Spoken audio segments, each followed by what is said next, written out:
thank you for coming, firstly, for everybody. And thank you, Wendy, for inviting us to come and expand upon the Zeta message, which was a mailer I put out just after Christmas time. We are Paul and Cyan. For anybody who doesn't know us, we are mediums working with both spirit and extraterrestrial beings that we call Zetas. The Zetas are one of 63 species of the grey race, or grey aliens as they're known publicly, I guess. The race that we work with abide by the law of free will. They've performed many healings, medically evidenced healings, and we have some testimonies for people to read on our website if people would like to look into that a bit further. We've produced a lot of free publication. We try to give freely as much information as we can at the request of the beings that we work with for the growth of humanity. I'll start with the context of the message and how this message came to be. The message was "You are more." The message to humanity was "You are more." This came up as a good friend of ours was asked to do a presentation at a relatively large UFO conference in the States about a year ago. And she asked if she could represent the Zeta race on our behalf and provide a message to humanity whilst she had this platform. And so with her, we had a private sitting online. She was in America, we were back home. And the Zetas gave their statement that you are more, and they went on to expand upon that in many different facets. And we take from that what is relevant to the conversation we're talking about at the time. So that's where the message came from. And so I guess in this context, what does this message mean? We gave the context within the framework of our dimensional existence, or our perceived dimensional existence. So there's very much a movement, if you like, or there's a lot of narrative on social media platforms in the experiences and more esoteric circles that we are in a 3D environment. And I'm sure some of you at least would have heard about that, that we're 3D physical people living on a 3D planet, and that there's this concept of ascension, or moving to different frameworks of existence, so into the fourth dimension or the fifth dimension. And those of you that follow maybe channelers online or other mediums, you may well have heard these terms discussed. This being comes from this dimension, and this being comes from that dimension, and hey, we're all going to ascend in 2012 and do this, that, and the other. And so this is the framework of you are more. I guess what the Zetas really wanted humanity to understand is that although we are in a perceived 3D construct in how we are existing at the moment as flesh and blood, we're already operating way beyond that in our consciousness processes that we already use on a daily basis. And that was the message to really for humanity to understand that we're already doing these things far, far more than we realize when we stop and think about it. Things like our dreaming processes, when we learn to control our dreams, when we remote view, and of course remote viewing has been going on for a long time, when we astral travel or out-of-body experience, transcendental meditation processes, and mediumship are processes of consciousness. We're talking, communicating in whichever way our natural abilities allow us with beings that don't exist in our 3D earth reality. We hear more recently about incredible training for people with impaired vision to use their etheric eyes. Etheric eyes is a term that we've used for many years. We didn't realize that there's other ways of expressing this, but people are being taught to use their consciousness, which exists way beyond our 3D bodies, in order to be able to see where they have no physical capacity to see. And we, of course, have our gut instincts and our knowing. I mean, how many times have you maybe thought, oh, I really need to speak to, I don't know, my mum on the phone, and then your mum's called you the next minute. You know, these processes are way beyond the 3D construct that we perceive that we are restricted to.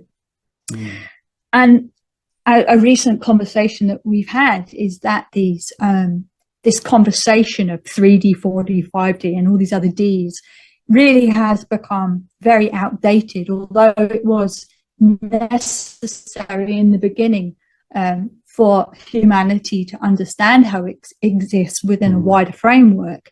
They're actually now, we feel, very restrictive in terms of how it allows humanity to perceive themselves. And as we grow in consciousness and grow in our understanding of consciousness, we really do feel that very, very deeply. Do you want to comment on any of that before I move on? I think that's amazing what you just said. Well, I really like it. Oh, it sounds great, doesn't it?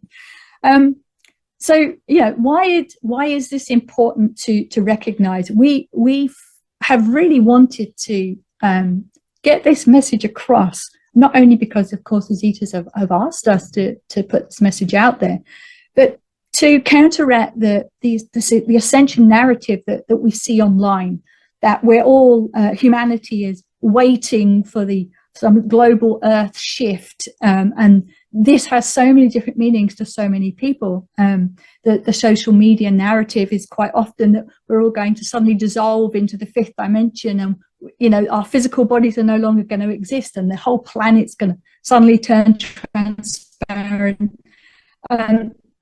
We really wanted to bring it back down to reality, that your ascension process is already here, you're living it already, and it's more of a matter of personal growth and recognizing, realizing, and learning to take control, or better control, of some of these abilities that we already have access to. We have recently had contact from an Arcturian being. We predominantly work with the Zetas. This Arcturian being is evidencing themselves to us in incredible ways through healings that are very complex. And their predominant reason for experiencing a human existence right now is to experience the perceived 3D nature of humanity, and to work through that. So they've have essentially de-ascended into the perception of a 3D reality, and they're learning to grow. That's their experience of coming here.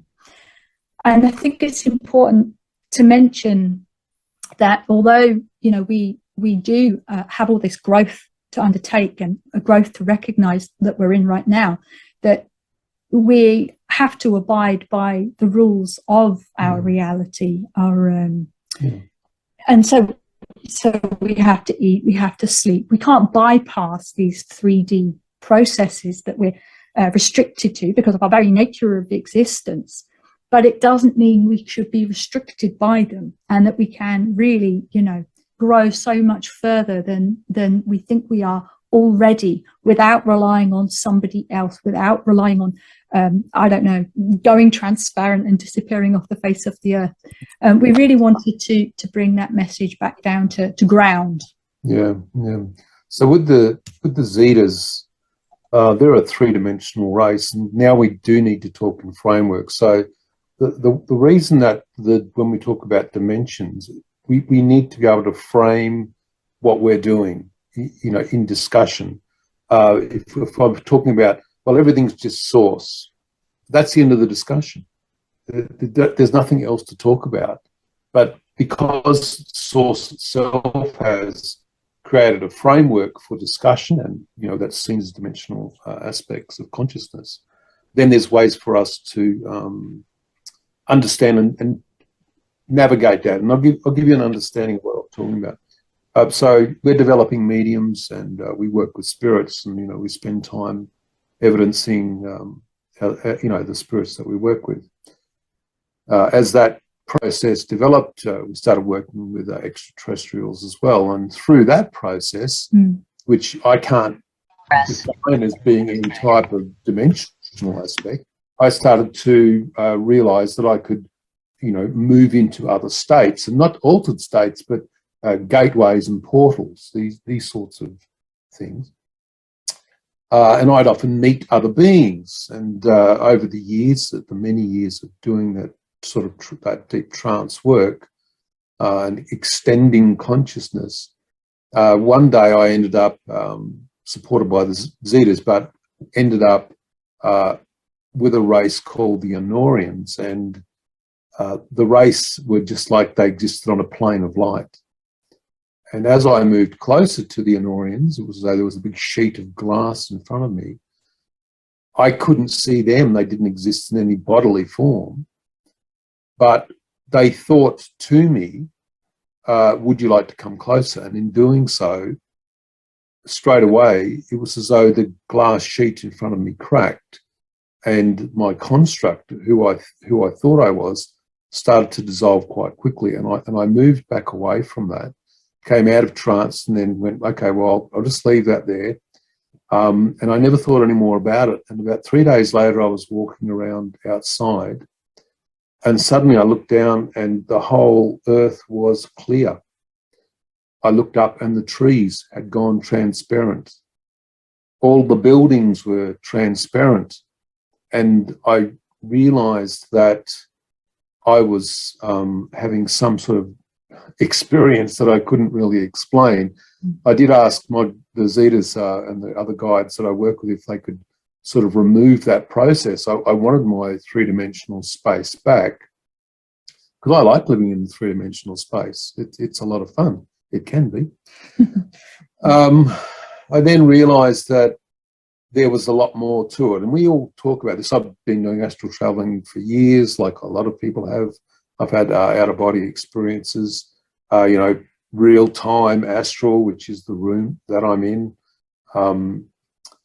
But it started to make me realize that there was another aspect to existence. And so I decided to go back to the Honorians, this other race, again.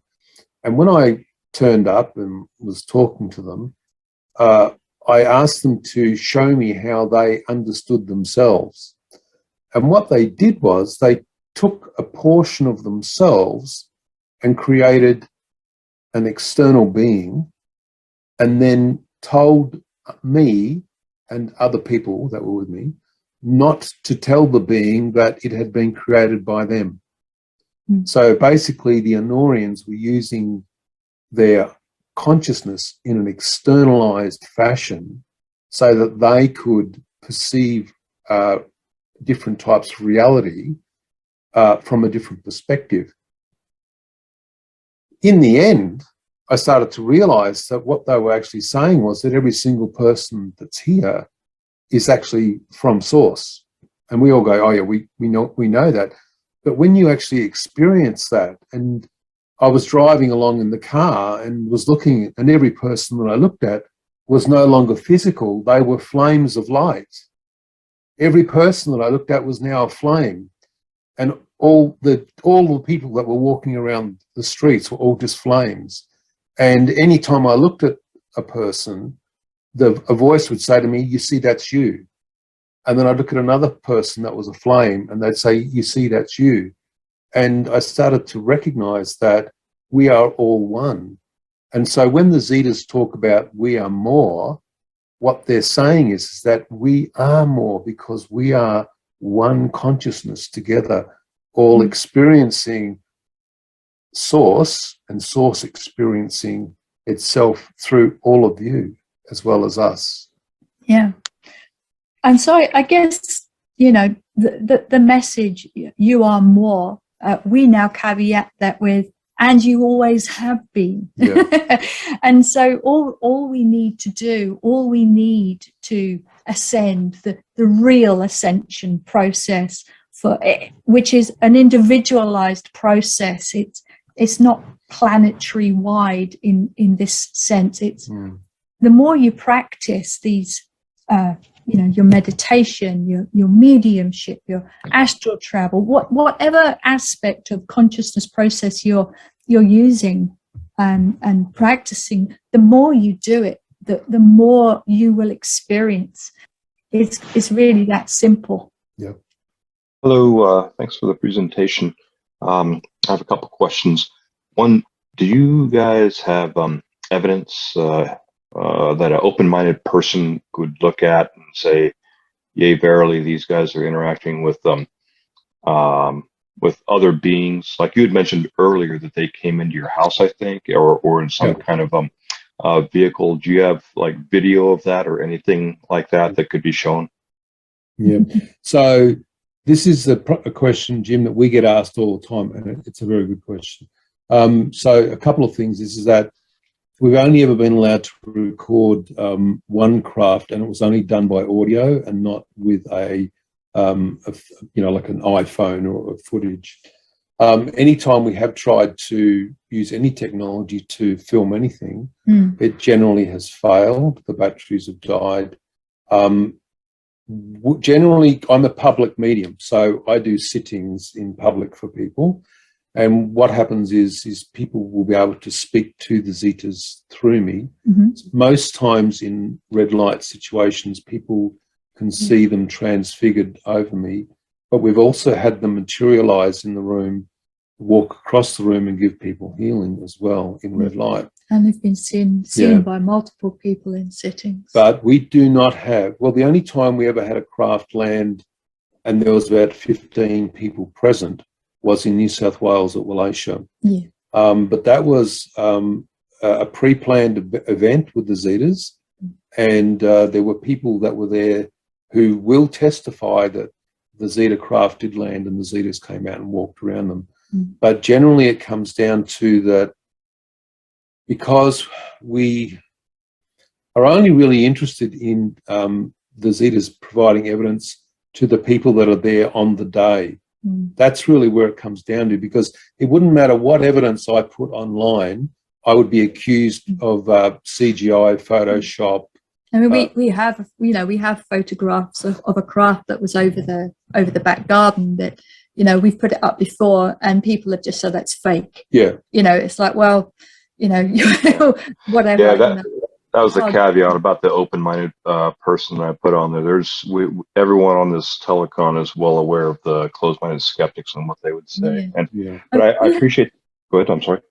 Yeah. Sorry. No, I was just going to say when we go somewhere and do an actual live presentation. So, for instance, we were down in Sydney last year. I can say that now, it's 2023. Last year down at U4 conference, we did do a presentation with photographic, audio, video, imagery. But we tend to, it pulls like a pincushion for scoop marks. If you ever look those up on the internet, and all sorts of red grid phenomena. Alien abduction marks, as they're called on the internet. I mean, we've got, I don't know how many photographs of all of that, and we showed that information there, but that's because we've got more control over it. We did show the information online once publicly, and then the Zetas asked us to take the recording down almost instantly. So we had to remove it. But when we're in person or private groups where the video footage isn't going to be made public, we do share a lot more of our own personal collection of evidence, if you like. Otherwise, people just have to make do with the testimonials on the website and read the material and make their own mind up. And the other thing is, Jim, is that the Zetas have healed people. And I'm not sure if Kathleen Marden's still in the room, but Kathleen Marden is Betty and Barney Hill's niece. And she was healed by the Zetas as well through my mediumship. So Kathleen's put out a public statement saying that she's... There's Kathleen. Hey, Kathleen, how are you? I am here, and yes, I did request healing, and I was healed when they came to my house 3 days later at night, and I woke up. I woke my husband up because I was experiencing intense pain in the area of my chest. And the next thing I knew, I was in a new environment, and they were healing my body. And Paul, if you want to continue and tell them about this, please do. Yeah. Thank you, Kathleen. I just thought I saw you pop in before. I thought, okay, if I get asked, at least I can say something. So Kathleen had asked for some healing. She'd been unwell for many, many years. The Zetas, through myself, spoke to Kathleen and said that they would. They then visited Kathleen and took her onto a craft and then healed her. And since that time, she has not been unwell from that illness at all. The doctors had tried to heal her, but they were unable to. This is what I mean, Jim. We work with people, so it doesn't matter what evidence we provide. It's up to people, individuals, to then come forward and say, yeah, okay, I was with Paul and this is what happened. If people don't do that, then I can't do anything about that. I understand. Great answer. My second question, probably more important. What does your experience, your knowledge of this, how does it affect your life, your daily routine, your thoughts?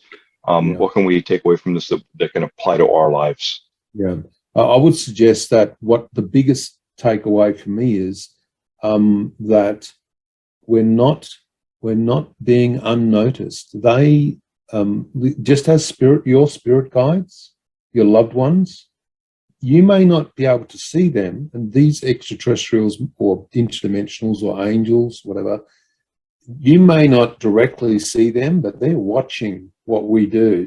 And we need to act compassionately and in kindness. And nobody's perfect. We all make mistakes.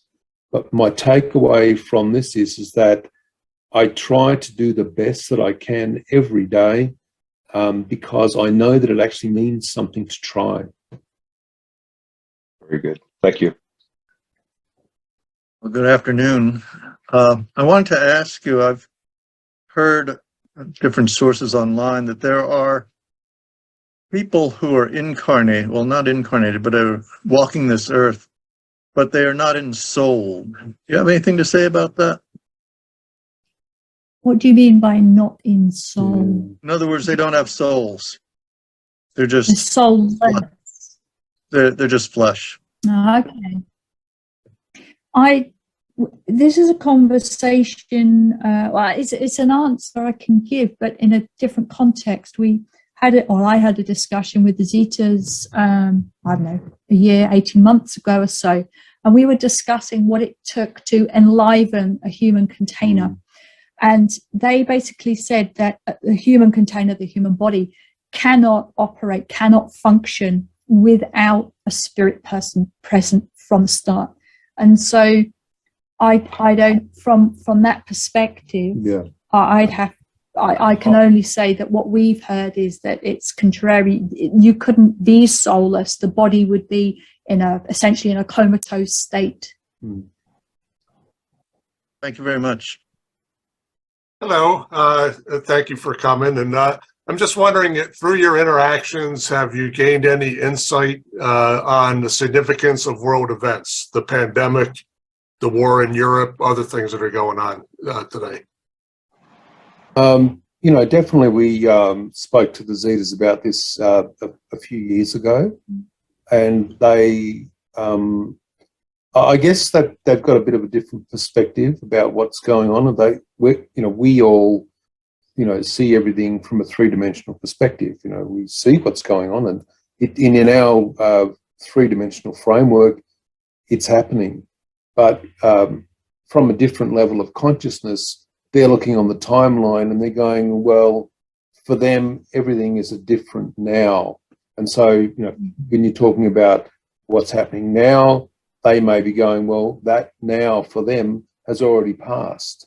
And so when we had some discussions with them, we said to them, well, what is it that you can actually do? Can you actually help us or help the planet? And they said that they would. So they came in a craft. They did. They did. And they allowed us to record it. And they came into the house for 2 days, and there were some discussions that took place. And for them, they wanted to understand what was the ethics of them becoming part of the solution. And people go, okay, this might sound very strange, but why would extraterrestrials want to ask humans about what a possible solution is? It's because we've all got free will. And because the Zetas are not interfere on any level unless there was some level of discussion. Everybody at that point was talking about what was the possible ramifications of what was taking place globally, and the Zetas had said that from their perspective, that what they would try to do would be to support humanity's consciousness to make what seemed to be a difficult situation a learning situation or an educational situation. So I really can't give much more information than that, unfortunately. Interesting. Thank you. So, in my spiritual journey, I just didn't believe in extraterrestrials. It wasn't something that I pondered, even though I did see, an aircraft, a ship of some sort once. But now it just seems that I can accept it very easily. Is there some reason? Is there going to be soon, in the next few years, much more information out and much more maybe intercommunication with extraterrestrials?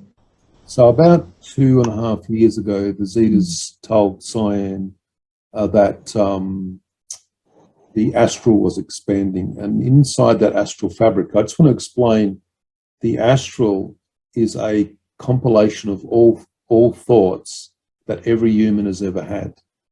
And they said that incorporated in that astral fabric that everybody embeds themselves in when they go to sleep at night, they move up out of their body and they embed themselves into the astral, and they dream a lot of the thought forms, the undulating consciousness.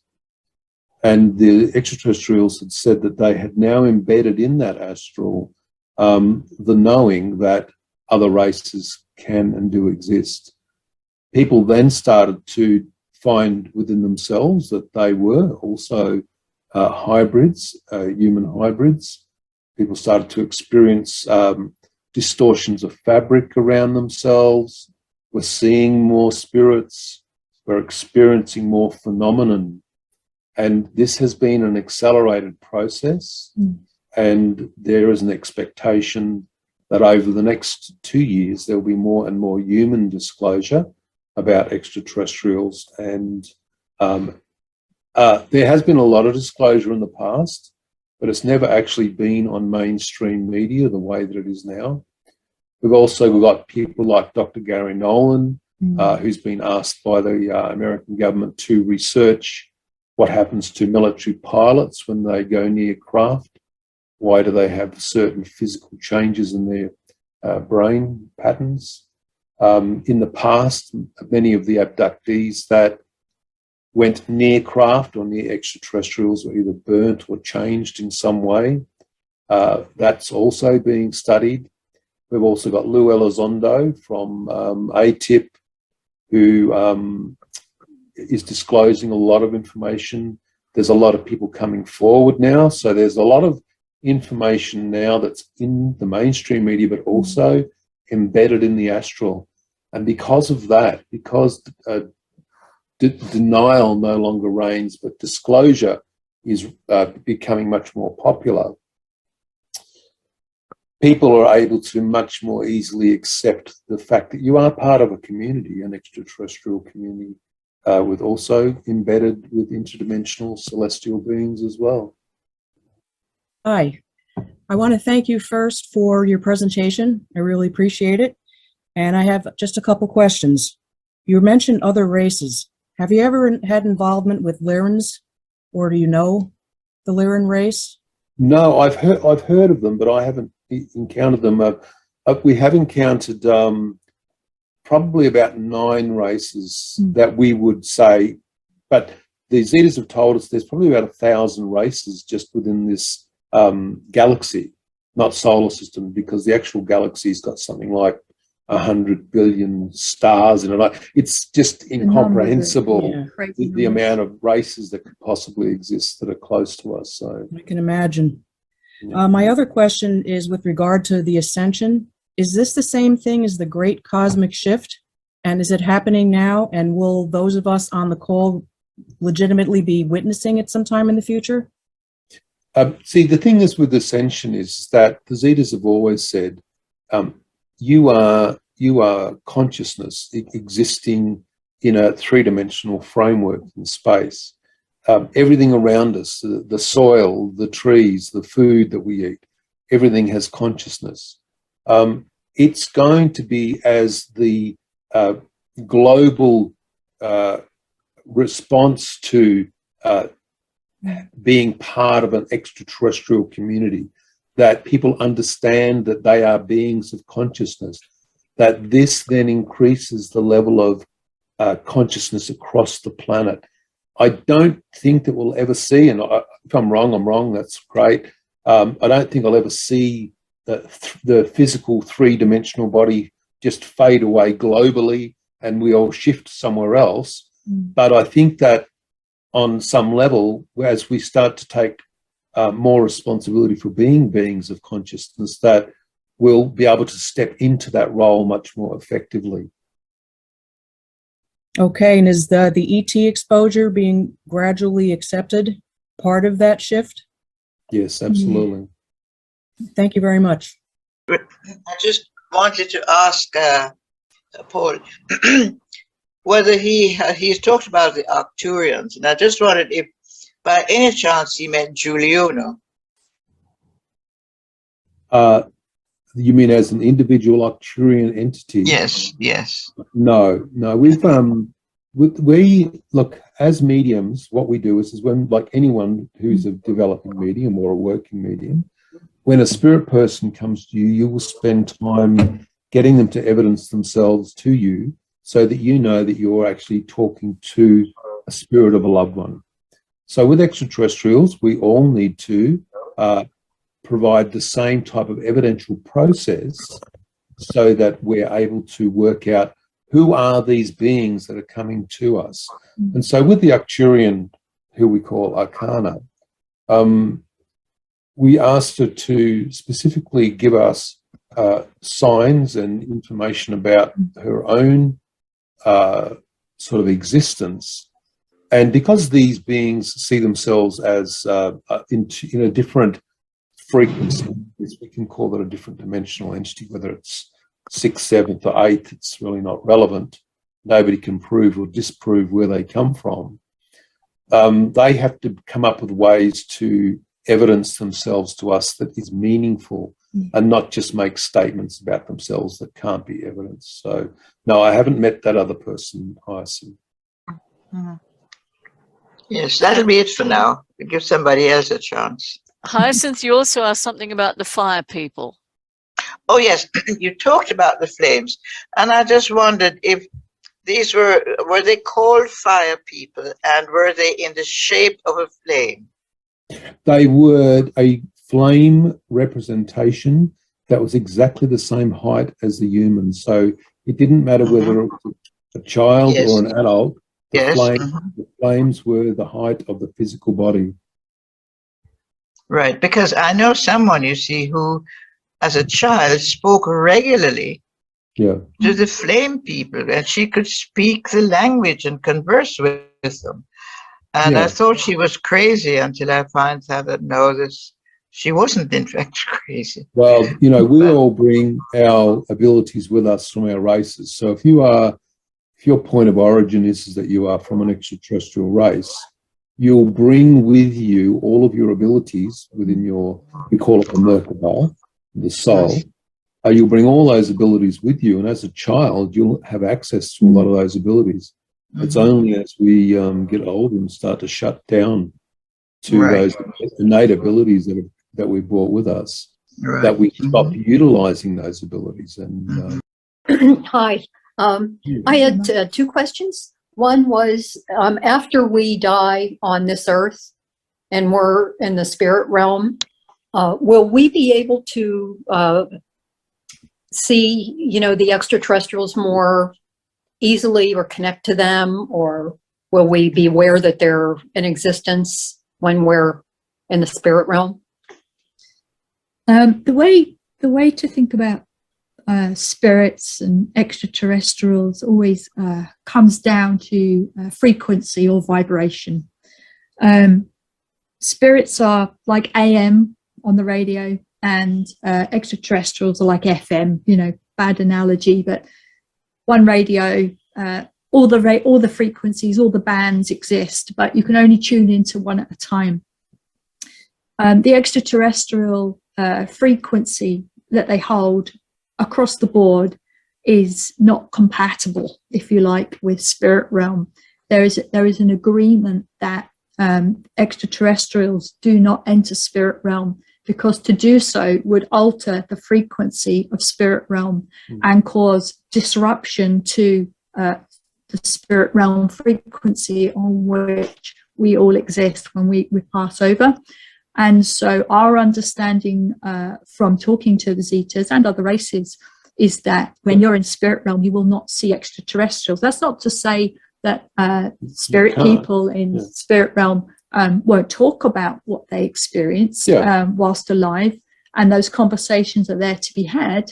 It's just you're not going to see an extraterrestrial in spirit realm. But that's also primarily because each race may have its own incarnation process, and that too.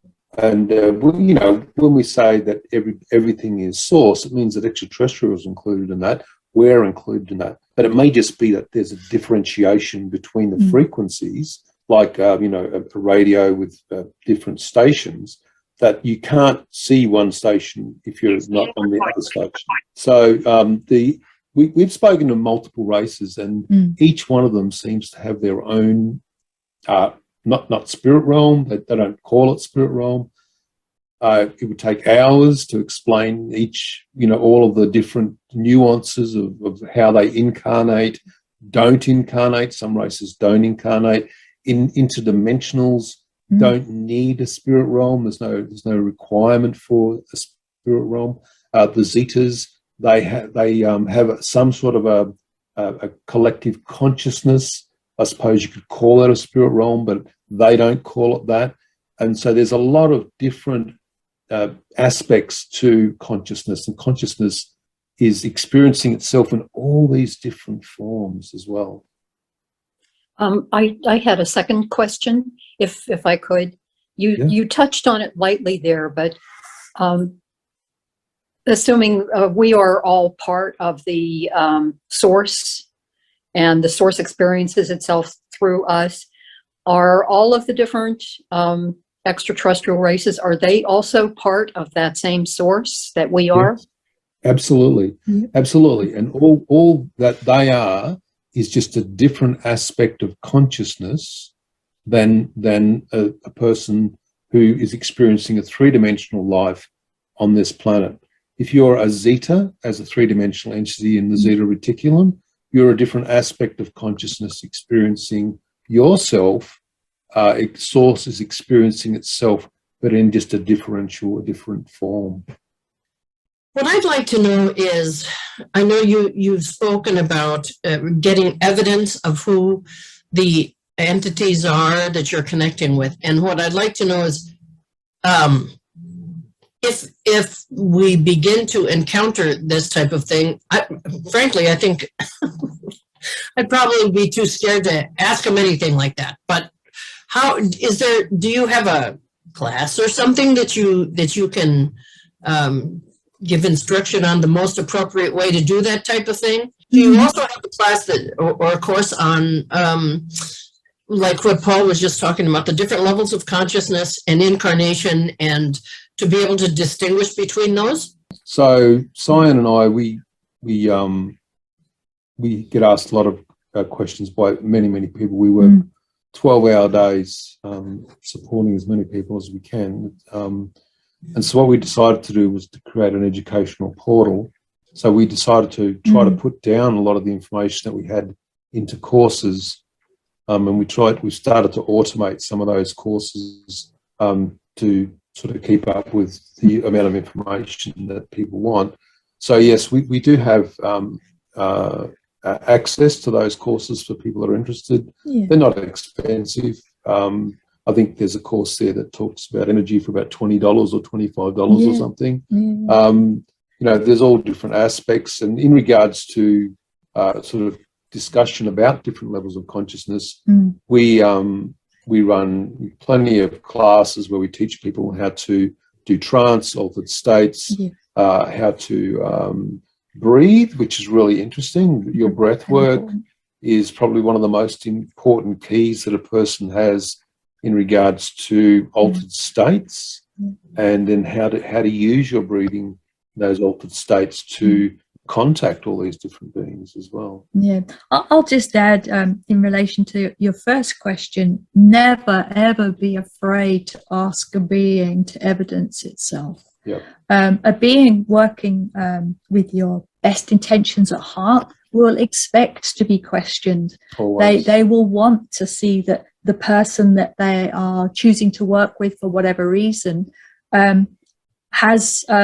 is firm enough in their own mind to stand their ground and to ask. For the first 3 weeks after I attended the spiritualist church, I had spirit people everywhere. My granddad was with me 24/7. I'm sure I had every single relative. It felt like I had a whole house full of people, and I was too scared to tell them I need to sleep for fear of them never coming back, you know. And after 3 weeks, I sort of called the spiritualist church and said, look, ever since I went to your development group, I've had my entire family here, and I'm sleep deprived. I'm just exhausted. And they said, just tell them to go. They'll come back again. We promise they will come back again. You need to set your boundaries, you know. And since then, you know, your guides move in, etc., etc. They expect to be questioned, and not just once at the beginning of your development process, but all the time. Is what keeps us safe. It keeps us protected from mischievous spirits. Of course, spirits were people too. We get jokers, people having a bit of a laugh. You know, doesn't change. You take your personality when you go to spirit realm. You want to make sure you're working with the right people, and so never be afraid to question an entity. Doesn't matter where they're from. Who are you? What's your intention? And prove it to me. Thank you. Thank you so much.